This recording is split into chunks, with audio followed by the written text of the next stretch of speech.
Lo miró a los ojos a Jesús y le dijo: «Aunque todos te abandonen, yo jamás lo haré. Estoy dispuesto a morir contigo». No fue una promesa dicha a la ligera, era un hombre que lo había dejado todo: su barca, sus redes, su sustento, para seguir a este rabino de Nazaret. Un hombre que había caminado sobre el agua, un hombre que fue el primero en decir lo que todos los demás tenían miedo de creer: «Tú eres el Cristo, el Hijo del Dios viviente».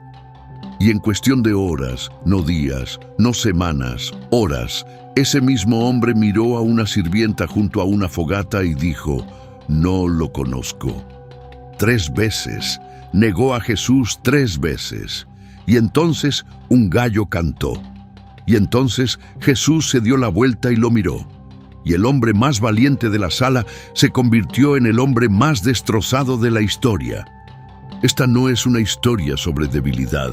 Esta es una historia sobre la distancia entre quien crees que eres y quien realmente eres. Y lo que pasa cuando esa distancia queda al descubierto en una sola noche. Quédate conmigo, porque la historia de Pedro no termina junto al fuego, y la tuya tampoco. Para entender lo que pasó en aquel patio, hay que entender quién era Pedro antes de conocer a Jesús. Porque el hombre que negó a Cristo no era un cobarde, era todo lo contrario.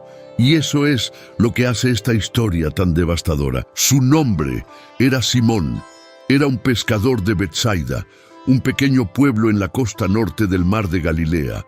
No tenía estudios, no era rico, no formaba parte de ninguna élite religiosa. Trabajaba con las manos. Olía a pescado, era ruidoso, impulsivo, rápido para hablar, rápido para actuar, y sin duda el tipo de hombre que dominaba cada lugar al que entraba, no porque fuera el más inteligente, sino porque era el más intenso. Cuando Jesús lo encontró, Simón estaba haciendo lo que había hecho cada día de su vida adulta, lavando las redes después de una larga noche sin pescar nada.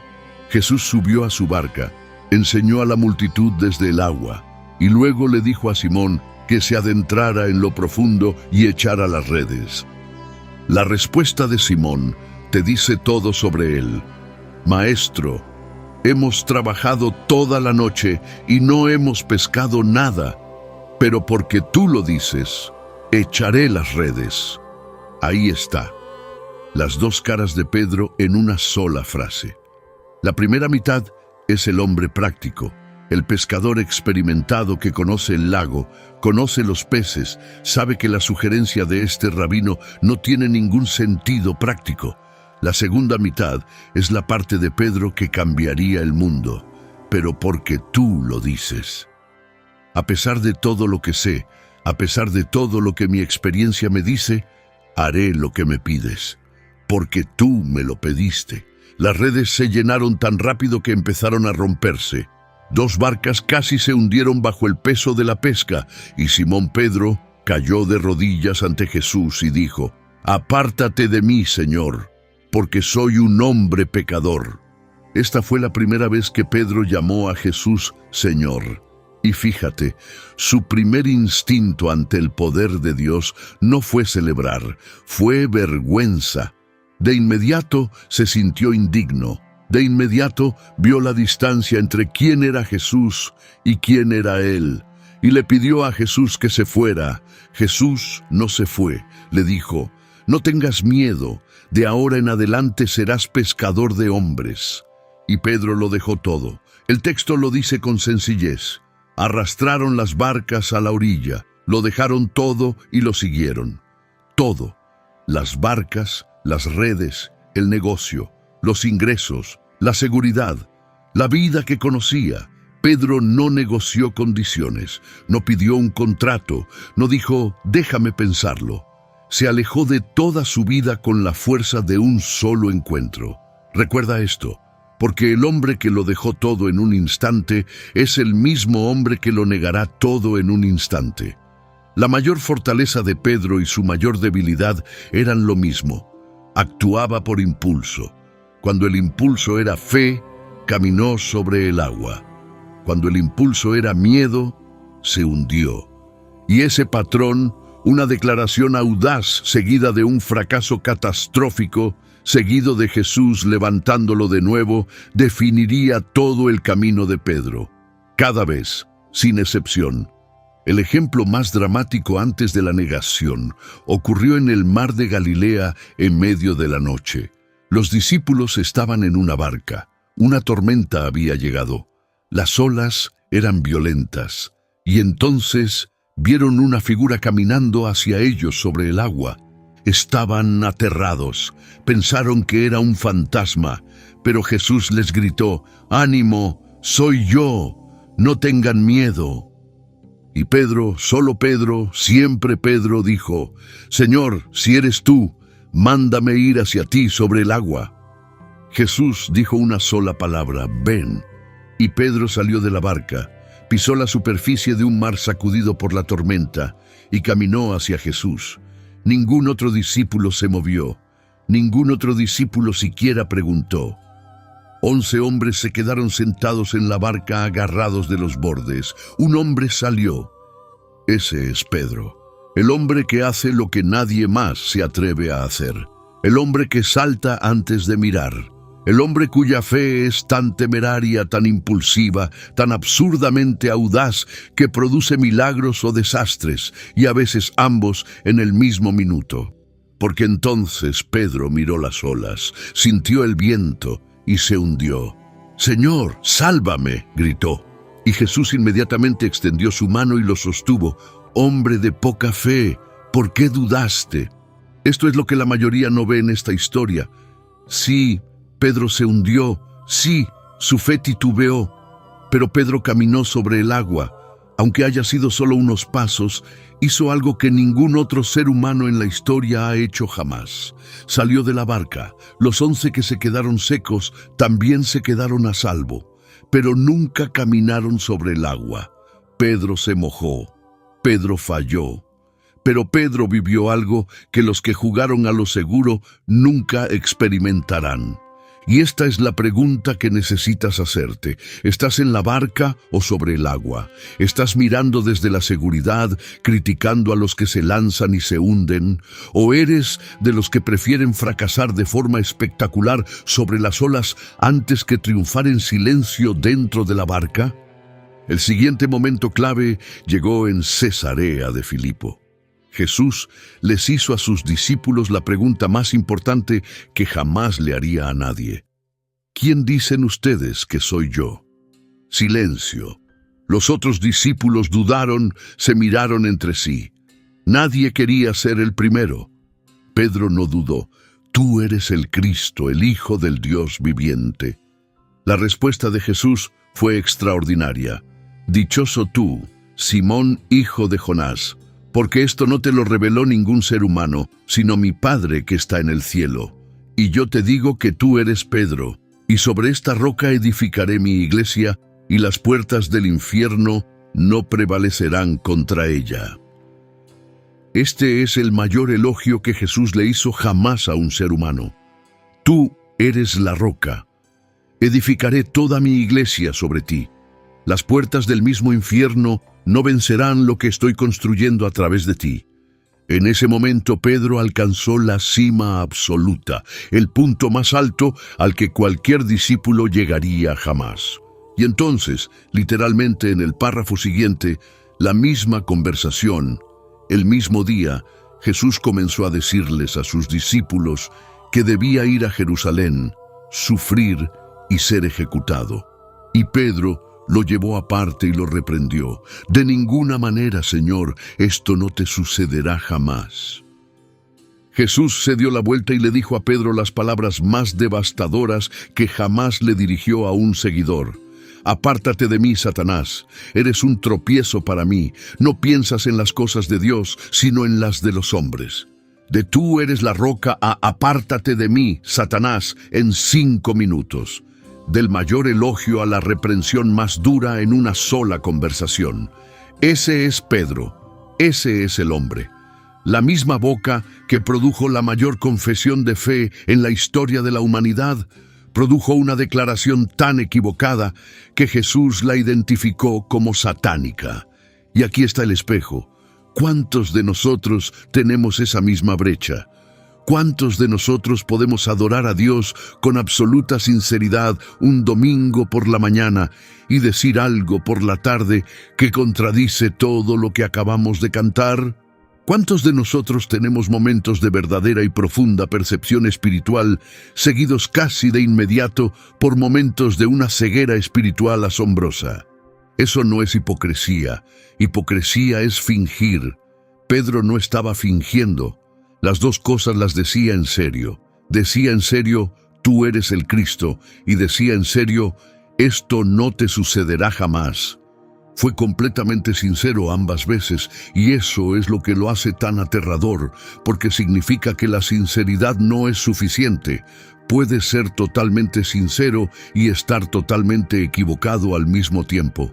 Ahora llegamos a la noche que lo cambió todo, la última cena, la comida final. Jesús y sus 12 discípulos en un aposento alto en Jerusalén, horas antes del arresto.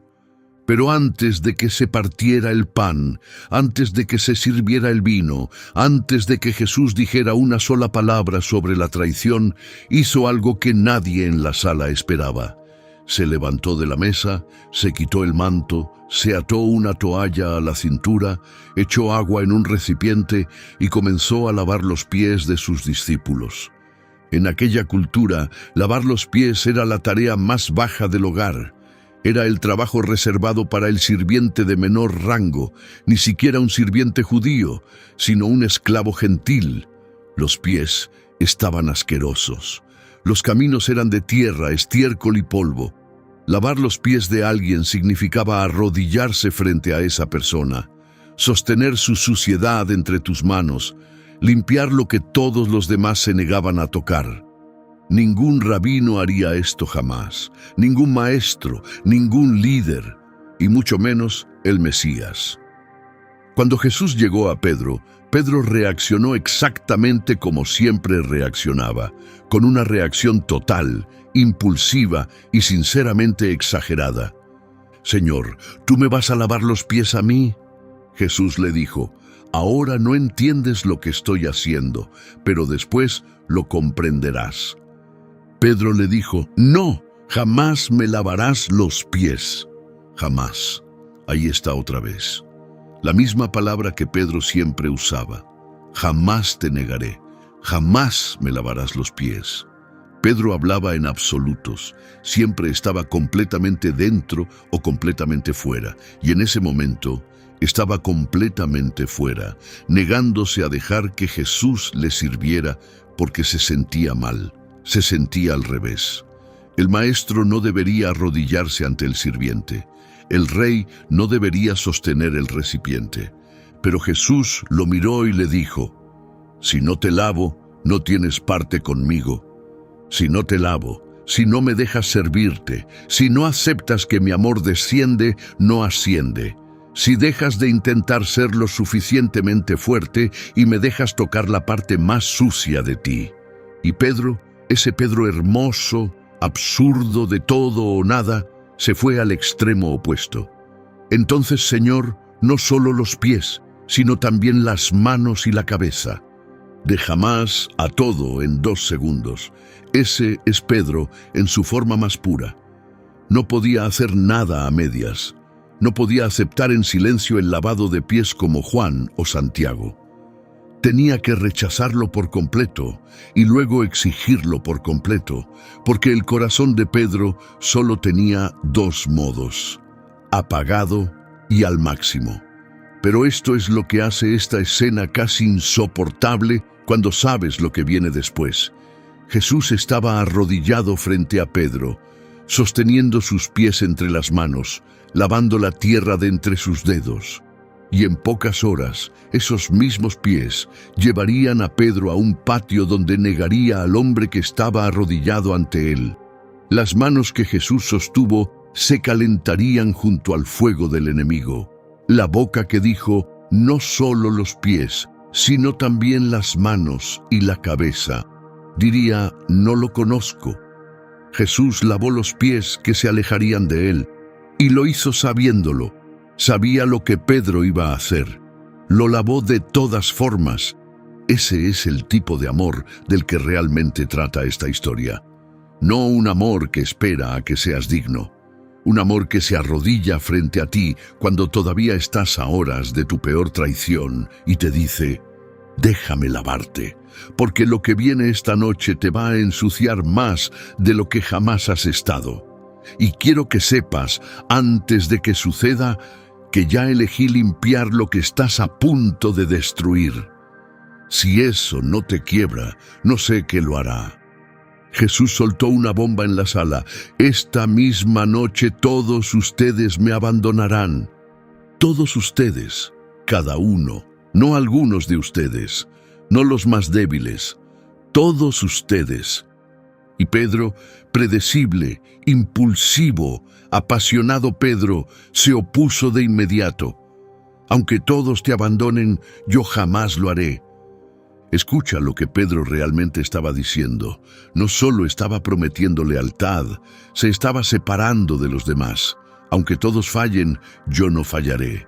Yo soy diferente. Yo soy más fuerte. Yo estoy más comprometido. Los otros podrán desmoronarse, pero yo no. Esta es la frase más peligrosa que un ser humano puede pronunciar. Porque el momento en que crees que eres incapaz de caer es el momento en que eres más vulnerable a la caída. El hombre que dice, jamás te negaré, ya perdió la batalla, porque está luchando con sus propias fuerzas, y sus propias fuerzas nunca iban a ser suficientes. Jesús miró a Pedro y le dijo: en verdad te digo que esta misma noche, antes de que cante el gallo, me negarás 3 veces. No podrías, no ten cuidado, lo harás 3 veces esta noche. Jesús no estaba adivinando, no estaba advirtiendo, estaba profetizando. Conocía a Pedro mejor de lo que Pedro se conocía a sí mismo. Y la respuesta de Pedro es la frase más desgarradora de toda esta historia: aunque tenga que morir contigo, jamás te negaré. Lo decía en serio. Eso es lo que me destroza de este momento. Pedro no estaba mintiendo, no estaba actuando. En ese aposento alto, con el pan y el vino y la presencia de Jesús llenando cada rincón, Pedro sentía cada palabra. Habría muerto.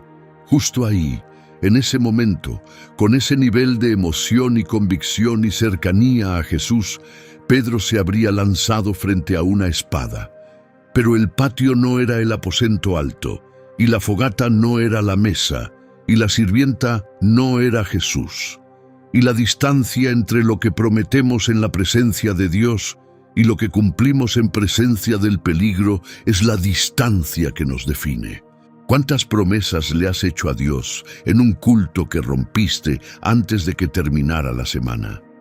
¿Cuántos compromisos has susurrado en oración que se evaporaron en el momento en que llegó la presión?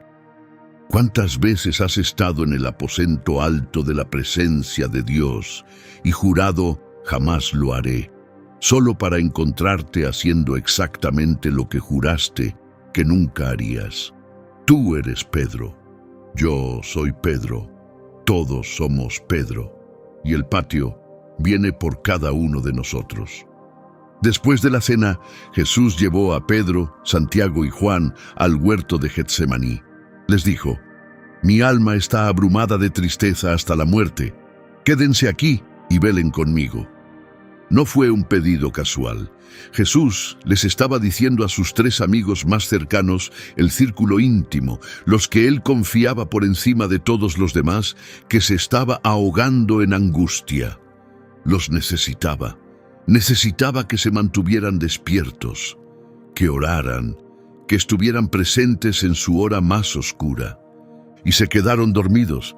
Jesús volvió y los encontró durmiendo. Le dijo a Pedro, específicamente a Pedro, el que acababa de jurar que moriría por él: no pudiste velar conmigo ni una sola hora. Velen y oren para que no caigan en tentación. El espíritu está dispuesto, pero la carne es débil. El espíritu está dispuesto, pero la carne es débil.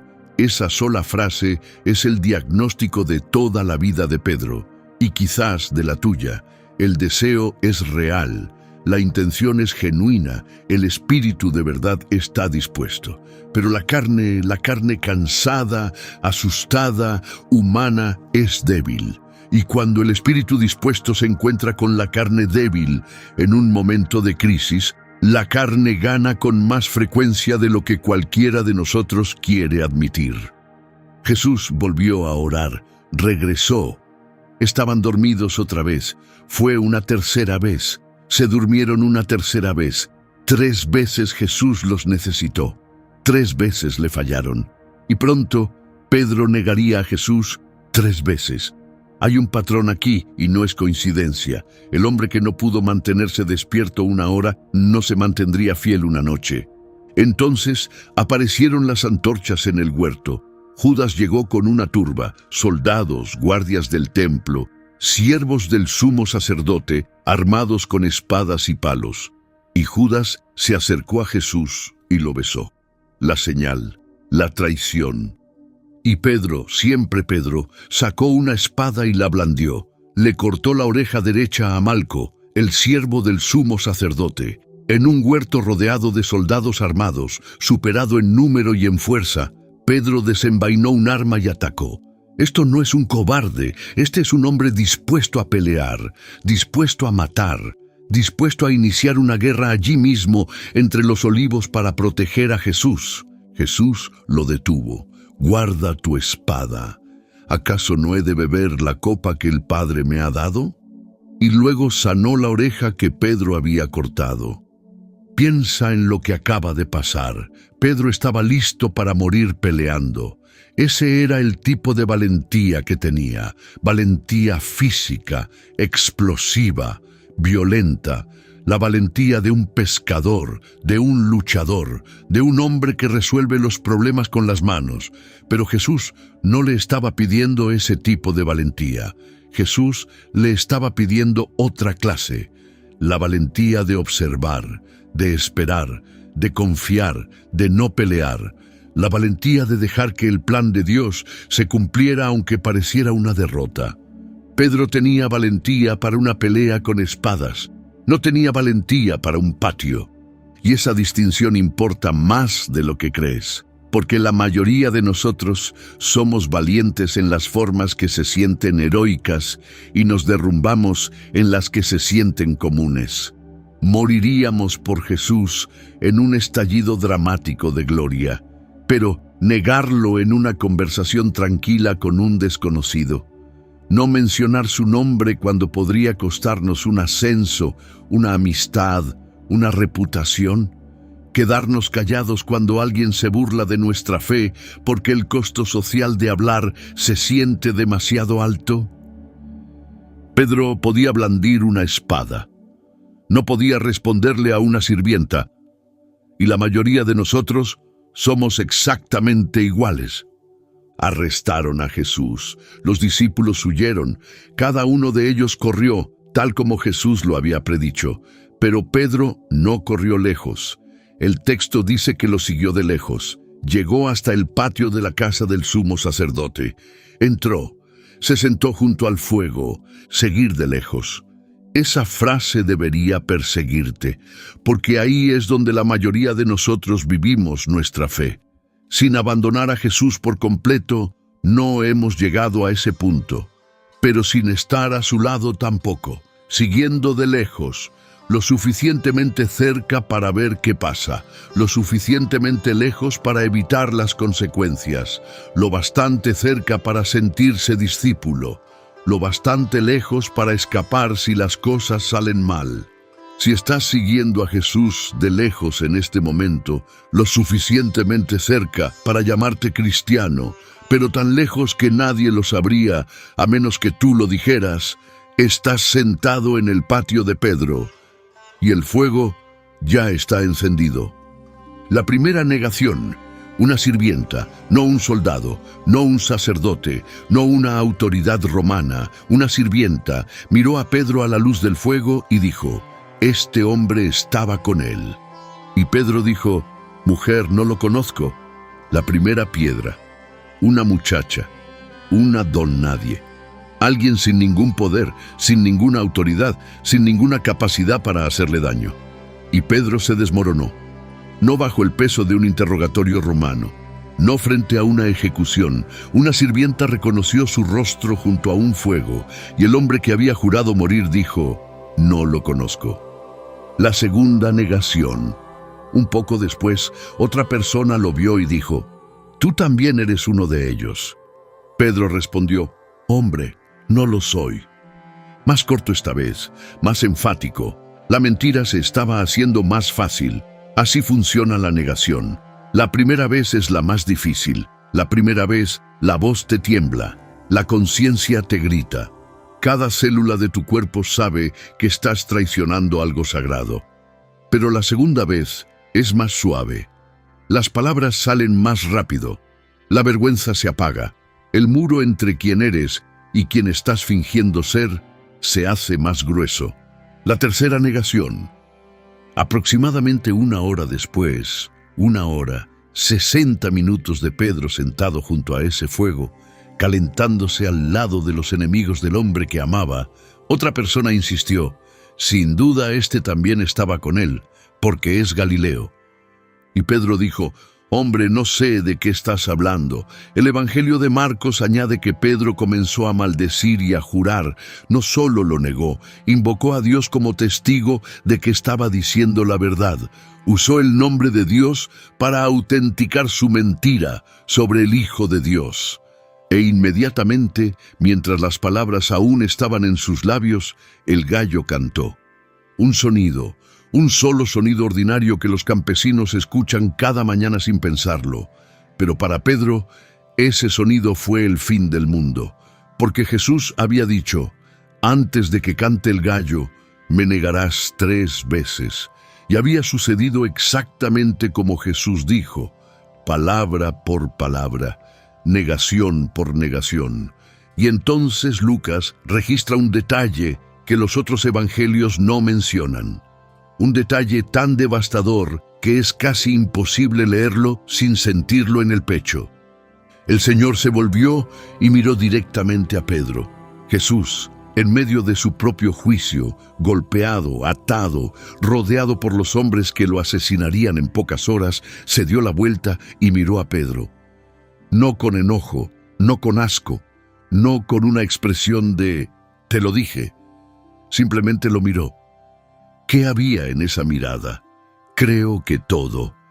Creo que había tristeza y amor y compasión y el peso de una predicción cumplida.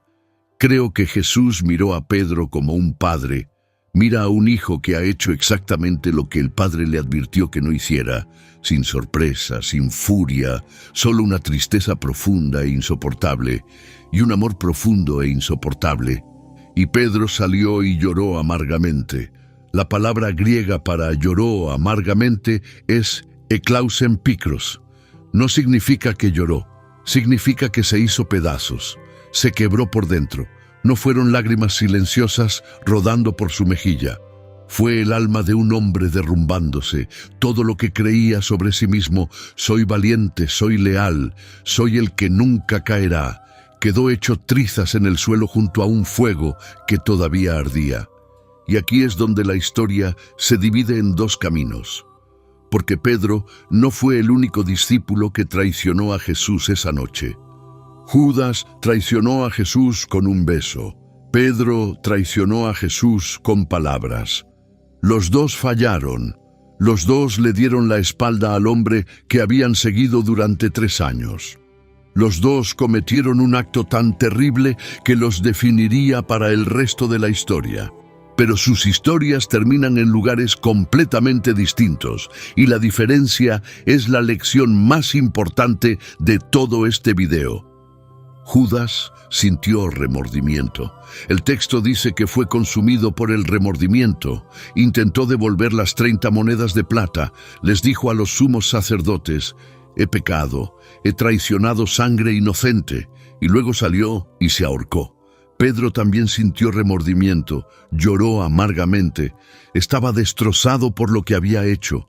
La culpa lo aplastaba, pero Pedro no se ahorcó. Pedro lloró, y luego Pedro esperó. Pedro se quedó. Pedro no dejó que su fracaso fuera la última palabra. La diferencia entre Pedro y Judas no fue el tamaño del pecado, fue lo que hicieron con la culpa. Judas miró su fracaso y vio algo que nunca podría repararse.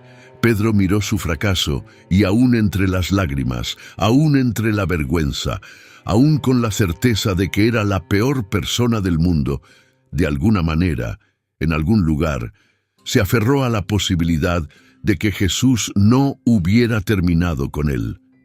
Esta es la encrucijada a la que toda persona llega después de un fracaso catastrófico. Tú estarás en esta encrucijada, quizás ya lo estás, y en ese momento te convertirás en Judas, que decidió que su pecado era más grande que la gracia de Dios, o te convertirás en Pedro, que decidió quedarse en la historia, aun cuando tenía todas las razones para irse. La culpa que te aleja de Dios no es arrepentimiento, es orgullo, es la creencia de que tu pecado es tan especial, tan único, tan catastrófico, que ni siquiera Dios puede manejarlo. El suicidio de Judas no fue humildad, fue el acto final de un hombre que confió más en su propio juicio que en la misericordia de Dios.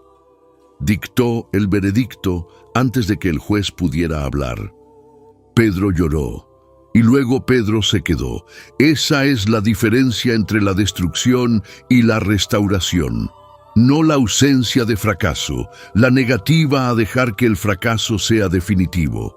Ahora necesito hacer una pausa, porque lo que viene a continuación es la parte de esta historia de la que casi nadie habla. La parte que la mayoría de los sermones se saltan. La parte que, cuando la veas, cambiará para siempre la forma en que entiendes el amor de Dios. Pasaron 3 días. Jesús fue crucificado. Jesús fue sepultado. Jesús resucitó de entre los muertos. Y esa mañana de domingo, cuando las mujeres fueron a la tumba vacía, el ángel les dio un mensaje. Marcos capítulo 16, versículo 7. Escucha cada palabra.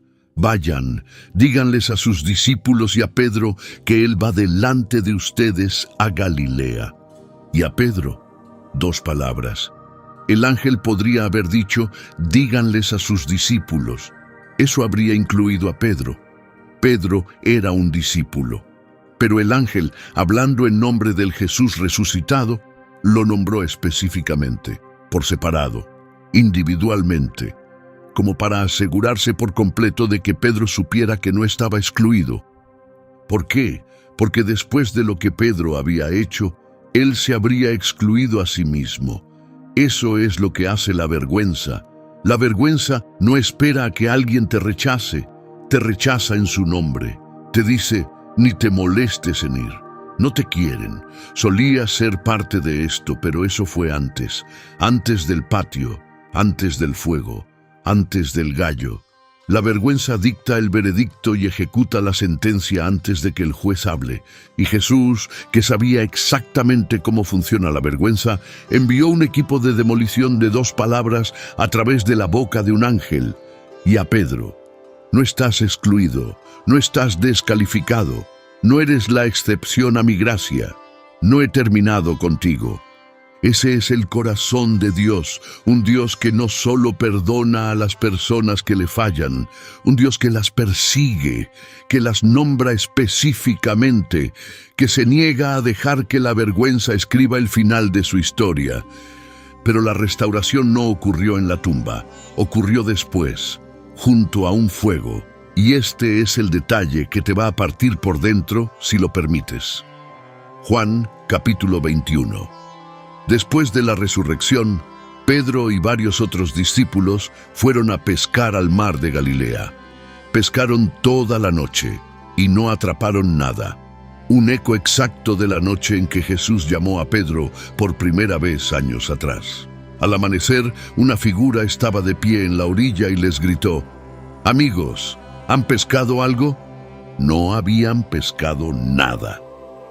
«Echen la red al lado derecho de la barca y encontrarán». Lo hicieron, y la red se llenó de tantos peces que no podían sacarla. Y Juan, el discípulo amado, miró a la figura en la orilla y dijo: «Es el Señor». En el momento en que Pedro escuchó esas palabras, hizo algo tan perfecta, hermosa y absurdamente propio de Pedro que casi te hace reír entre las lágrimas. Se puso el manto, porque estaba desvestido para trabajar, y se lanzó al mar. No esperó a que la barca llegara a la orilla. No calculó la distancia. Escuchó: «Es el Señor», y se tiró al agua y nadó. Este es el hombre que una vez se hundió en el mismo mar porque miró las olas en vez de mirar a Jesús. Esta vez nada iba a detenerlo, ni las olas, ni la distancia, ni la vergüenza, ni el recuerdo de 3 negaciones. Pedro se lanzó al agua y nadó hacia Jesús, porque estar cerca de Jesús, aun como un fracasado, aun como el hombre que lo había negado, era mejor que estar lejos de Jesús, en la seguridad de una barca. Y ese impulso temerario, desesperado, que desafía la vergüenza, de correr hacia Jesús en vez de huir de él, es la diferencia entre Pedro y Judas. Es la diferencia entre la restauración y la destrucción. Es la diferencia entre una vida que termina en el patio y una vida que comienza de nuevo en la orilla. Ahora escucha con atención, porque lo que pasó en esa orilla es una de las escenas más deliberadamente construidas de toda la Escritura. Y el detalle que la mayoría pasa por alto es el detalle que lo cambia todo. Cuando los discípulos llegaron a la orilla, encontraron algo esperándolos. Juan, capítulo 21, versículo 9. Al desembarcar, vieron unas brasas con pescado encima y pan. Brasas. En griego la palabra es antraquia, un fuego de carbón. Esa palabra, antraquia, aparece exactamente 2 veces en todo el Nuevo Testamento. La primera vez es en Juan capítulo 18, versículo 18, la noche del arresto, el patio del sumo sacerdote.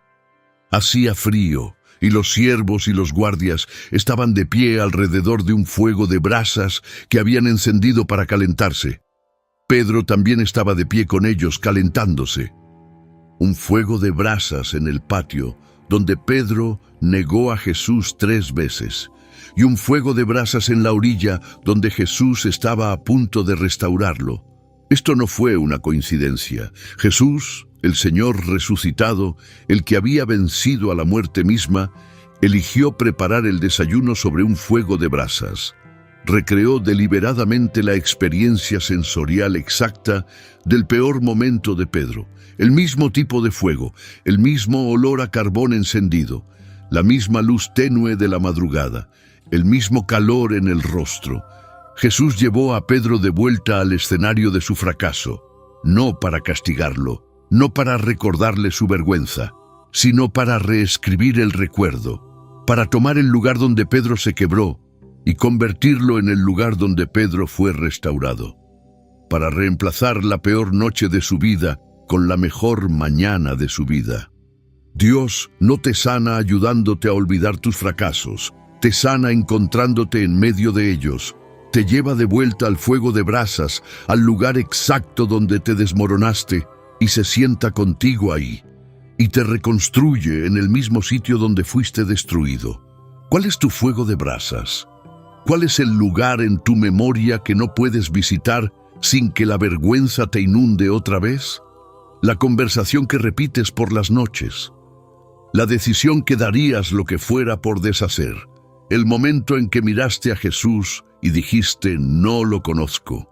No con palabras quizás, sino con tu silencio, tus decisiones, tu cobardía, tus concesiones. Jesús está de pie junto a ese fuego ahora mismo, y no está ahí con un sermón, está ahí con el desayuno. Entonces Jesús le hizo a Pedro una pregunta, y la forma en que la hizo es tan precisa, tan quirúrgica, tan profundamente intencional, que necesitas entender el griego original para ver lo que realmente está pasando. Simón, hijo de Juan, ¿me amas más que estos?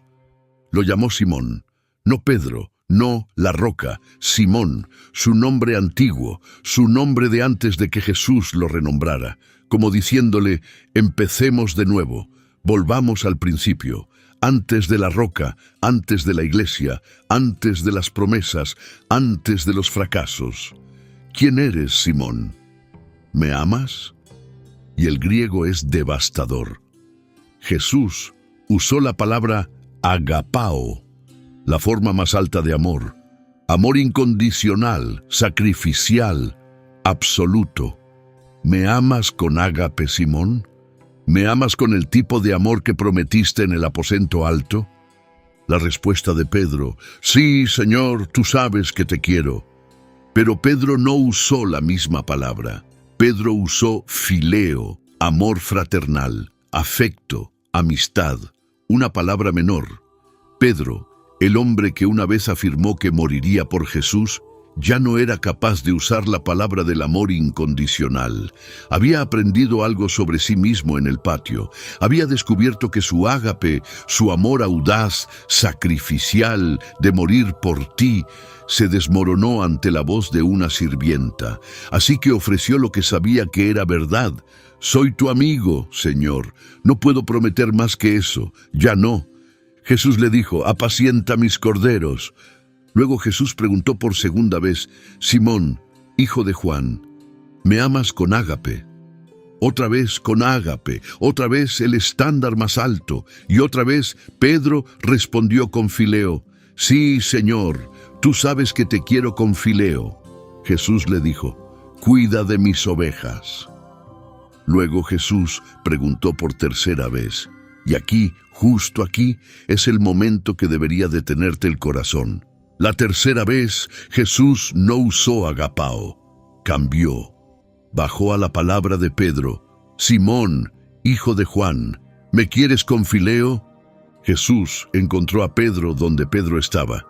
Dejó de pedir lo que Pedro no podía dar y aceptó lo que Pedro sí podía. Descendió del amor más alto al amor que Pedro era capaz de ofrecer y lo recibió. No exigió la actuación del aposento alto, aceptó la honestidad de la orilla. El texto dice que Pedro se entristeció porque Jesús le preguntó por tercera vez. 3 preguntas, 3 negaciones, 3 oportunidades de decir te quiero por cada vez que había dicho no lo conozco. Jesús no se lo estaba restregando, lo estaba igualando. Le estaba dando a Pedro exactamente 3 oportunidades para reconstruir lo que 3 negaciones habían derribado, una por una, piedra por piedra, una restauración tan precisa y deliberada como lo había sido el fracaso. Señor, tú lo sabes todo, tú sabes que te quiero, tú lo sabes todo. Pedro finalmente estaba en el lugar correcto. Ya no le estaba diciendo a Jesús quién era. Ya no estaba haciendo declaraciones audaces sobre lo que haría. Estaba diciendo, tú lo sabes. Me conoces mejor de lo que yo me conozco a mí mismo. Me viste en el patio, escuchaste el gallo. Sabes de lo que soy capaz, lo mejor y lo peor. Y a pesar de todo te quiero, de forma imperfecta, con debilidad, con un amor que te falló una vez y que podría fallarte de nuevo, pero te quiero. Y Jesús le dijo, apacienta mis ovejas. 3 negaciones, 3 restauraciones, 3 encargos. Apacienta mis corderos. Cuida de mis ovejas. Apacienta mis ovejas. Jesús no solo perdonó a Pedro, lo volvió a comisionar, lo puso de nuevo en la misión. Miró al hombre que había fracasado más públicamente que cualquier discípulo en la historia y le dijo, todavía te quiero. Todavía te elijo, todavía te confío a mi pueblo. Eso es la gracia, no solo perdón, ascenso. No solo estás perdonado, sino todavía estás llamado. No solo pasaré por alto lo que hiciste, sino edificaré mi iglesia sobre lo que vas a llegar a ser. Y entonces Jesús le dijo a Pedro algo que debió haberlo aterrado, y probablemente lo hizo. Cuando eras joven, te vestías tú mismo e ibas a donde querías. Pero cuando seas viejo, extenderás tus manos, y otro te vestirá y te llevará a donde no quieras ir. Juan añade, Jesús dijo esto para indicar la clase de muerte con la que Pedro glorificaría a Dios. Pedro moriría por Jesús después de todo, pero no esa noche, y todavía no. Antes de la cruz, había algo en lo que Pedro aún tenía que convertirse, algo que probaría de una vez por todas que Dios no solo perdona a los que fracasan, los promueve. 50 días después de la resurrección, los discípulos estaban reunidos en Jerusalén para la fiesta de Pentecostés. El Espíritu Santo cayó sobre ellos como un viento impetuoso. Lenguas de fuego se posaron sobre sus cabezas.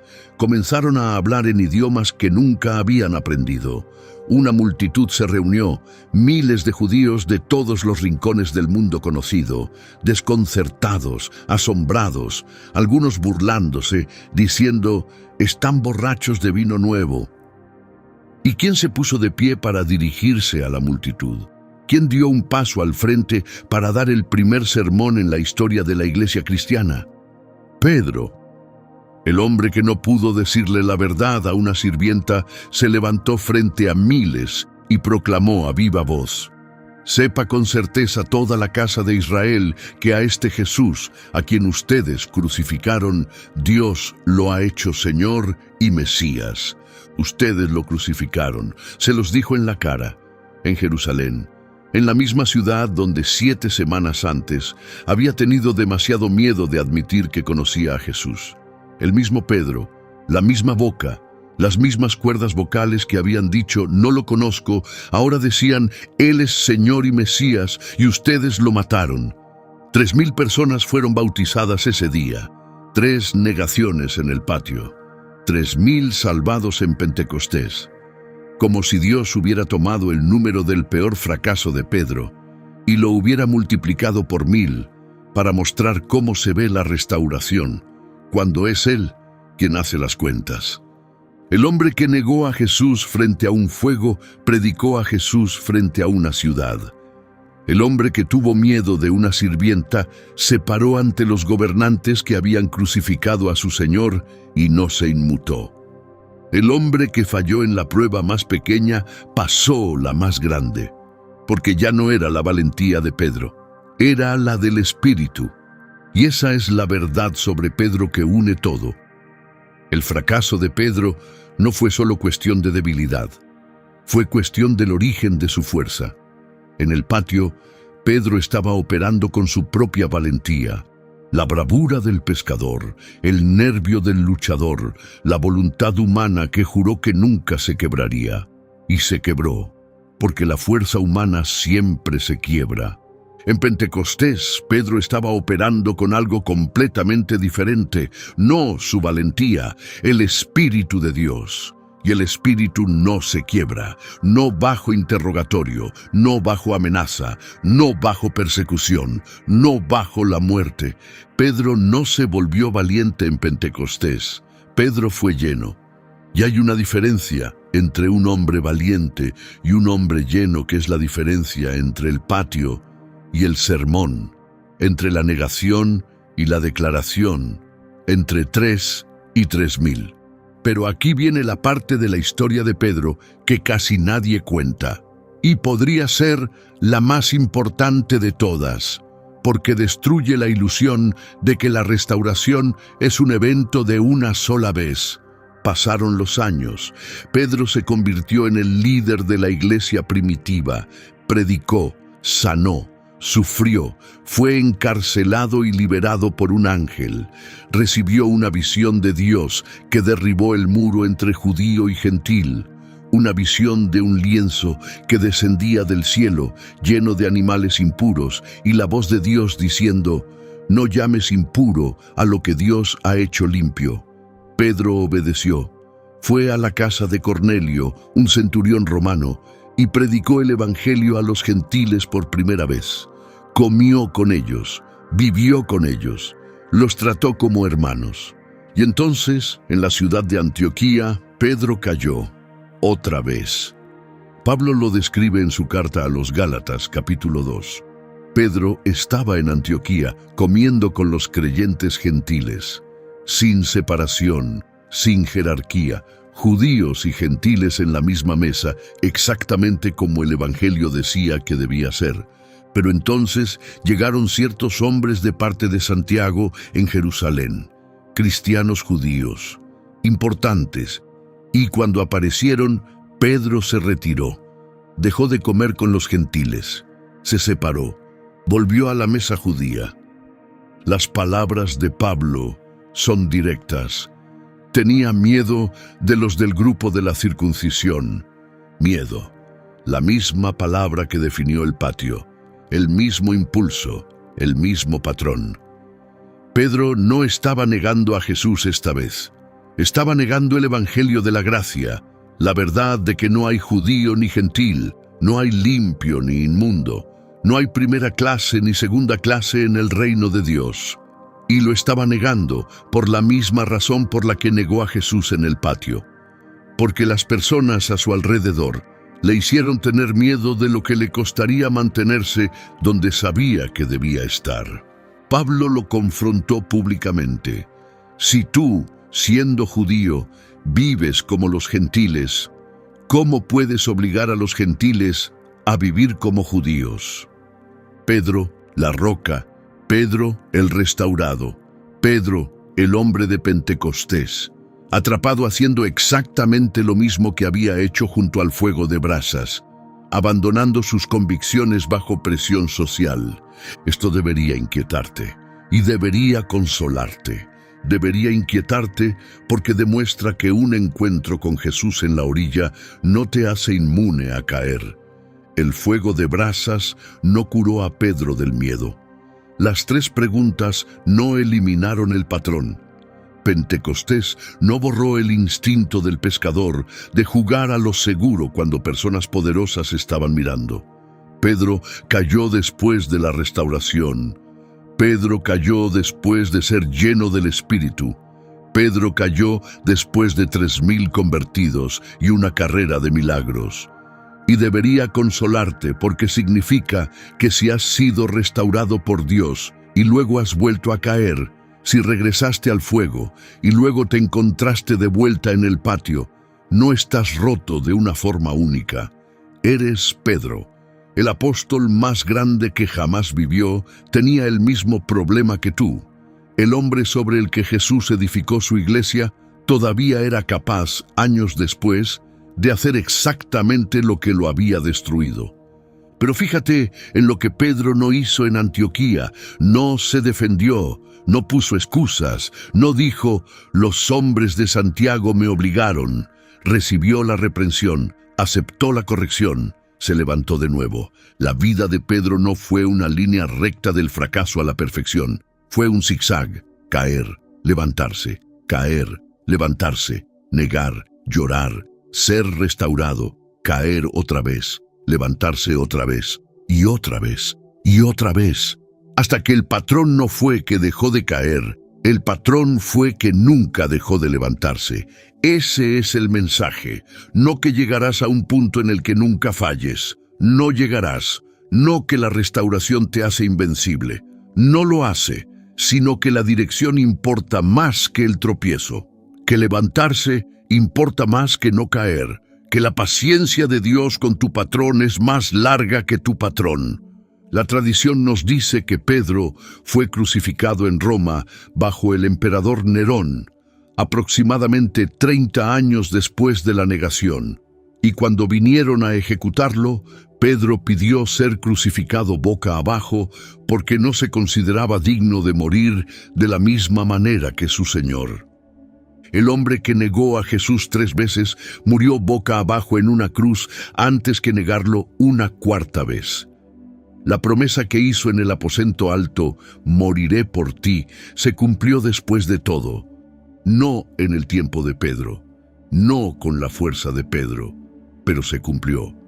Porque Dios no desperdicia tus promesas, solo las cumple en su calendario, no en el tuyo. Ese es el arco de la vida de Pedro, de una barca de pesca al aposento alto, del aposento alto al patio, del patio al fuego de brasas, del fuego de brasas a Pentecostés, de Pentecostés a una cruz invertida en Roma. Es la historia de redención más completa de la Biblia, no porque Pedro fuera perfecto, sino porque Pedro seguía volviendo, seguía lanzándose al agua, seguía nadando hacia Jesús, aun cuando la vergüenza le decía que nadara en dirección contraria.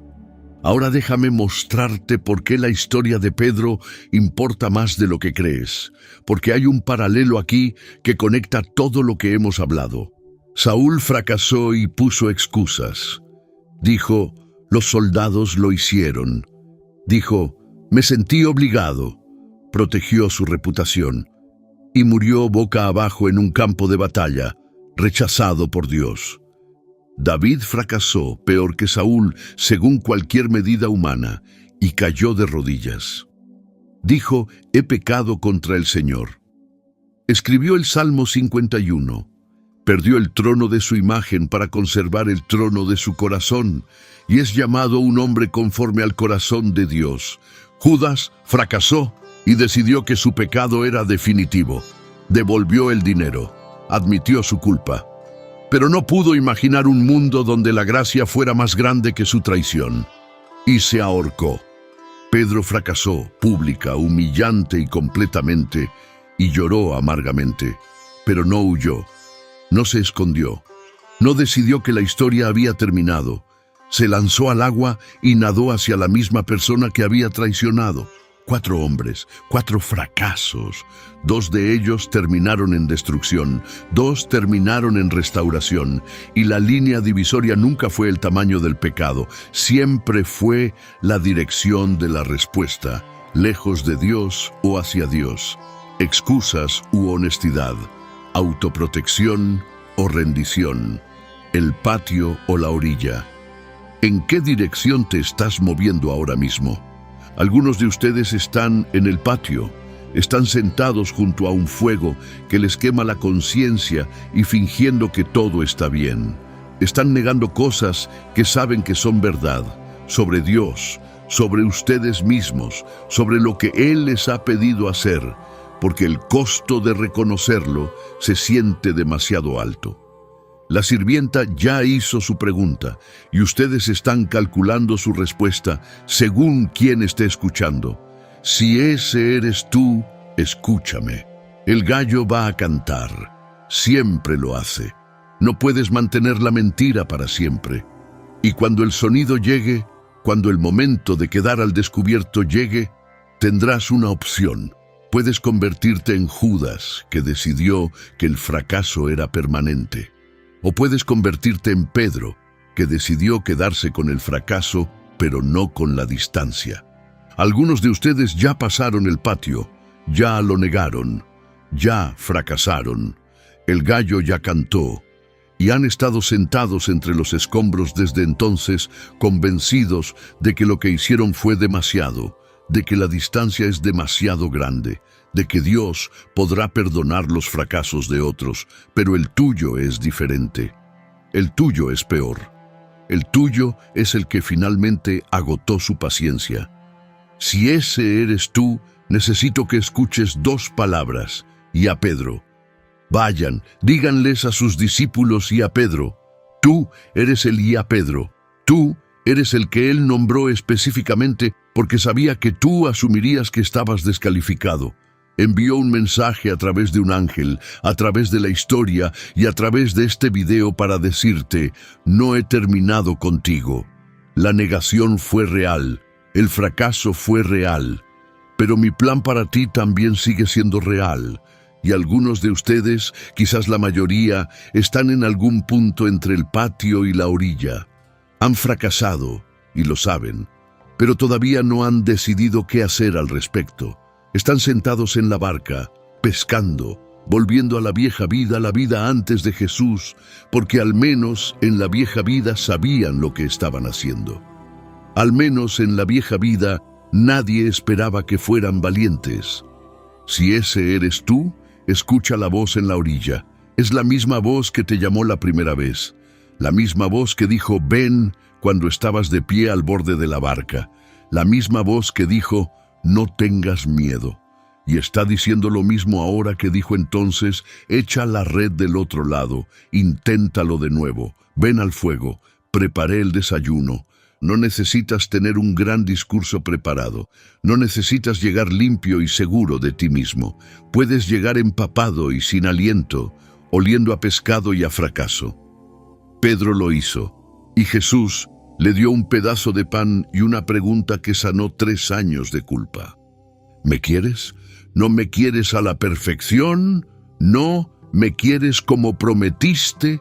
¿No me quieres lo suficiente para garantizar que nunca volverás a fallar? Solo. ¿Me quieres? ¿Con el amor que te quede? ¿Con la fe que haya sobrevivido al patio? ¿Con lo que todavía late en tu pecho después de la peor noche de tu vida? Porque si la respuesta es sí, aunque sea un sí tembloroso, lloroso, aterrado, eso es suficiente. Siempre ha sido suficiente. Fue suficiente para Pedro. Es suficiente para ti. El fuego de brasas está encendido. Jesús está de pie a su lado. No está enojado. No está decepcionado, está preparando el desayuno y hay un lugar con tu nombre. La única pregunta es si vas a saltar, si este video tocó algo en ti, si te viste en el patio o en la orilla o en algún punto intermedio, cuéntamelo en los comentarios. Dime qué momento te detuvo.